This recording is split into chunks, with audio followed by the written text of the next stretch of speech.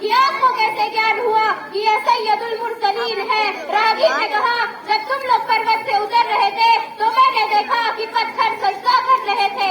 حضرت علی رضی اللہ تعالیٰ عنہ کہتے ہیں کہ ایک سمے میں حضور صلی اللہ علیہ وسلم کے ساتھ مکے میں ایک طرف جا رہا تھا تو میں نے دیکھا کہ ورکش اور پروت بھی سمجھ آئے اور آواز آئی السلام علیکم یا رسول اللہ، اور یہ سور میں سوئے شرون کیا ہے۔ ایک آدمی کے پاس ایک اونٹ تھا جو بگڑ چکا تھا، کسی کے وش میں نہیں آ رہا تھا، جو بھی اس کے پاس جاتا وہ اس کے اوپر آکرمن کرتا۔ لوگوں نے جب یہ بات حضور صلی اللہ علیہ وسلم کو بتائی تو وہ سوئے اس اونٹ کے پاس گئے اور اپنے کر کاملوں سے اس اونٹ کے مستق پر نمرتا پوروک ہاتھ پھیرا تو وہ اونٹ نمر ہو گیا اور اپنی گردن آپ صلی اللہ علیہ وسلم کے سامنے جھکا دی اور آپ علیہ السلام اس اونٹ کو اپنے مالک کے حوالے کر دیا۔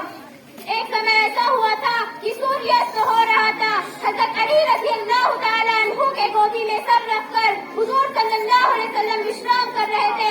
حضرت علی رضی اللہ تعالیٰ عنہ کبھی اصل ہو رہے سوریہ کو دیکھتے تو کبھی حضور صلی اللہ علیہ وسلم کے پوتر مکھ کو، کبھی وچار آتا کہ حضور صلی اللہ علیہ وسلم کو نگرہ سے دبا کر نماز کا بٹن کروں تو پھر وچار آتا کہ اس سے حضور صلی اللہ علیہ وسلم کی نگرہ میں وعدہ ہوگی۔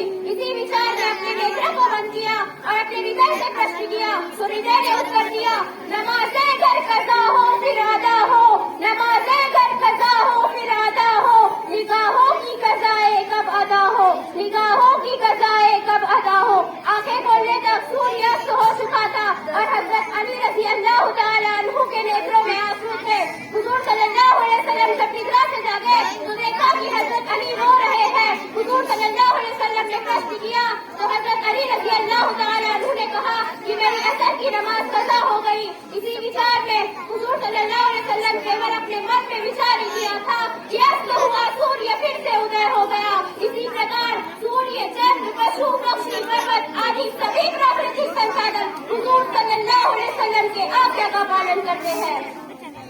کتنا بلند میرے نبی کا مقام ہے، سارا زمانہ پڑھتا درود و سلام ہے۔ کتنا بلند میرے نبی کا مقام ہے، سارا زمانہ پڑھتا درود و سلام ہے۔ اے کاش میری قبر میں فرشتے یہ کہہ دے، اے کاش میری قبر میں فرشتے یہ کہہ دے سونے دو اسے، یہ میرے نبی کا غلام ہے، یہ میرے نبی کا غلام ہے۔ دھنیہ واد۔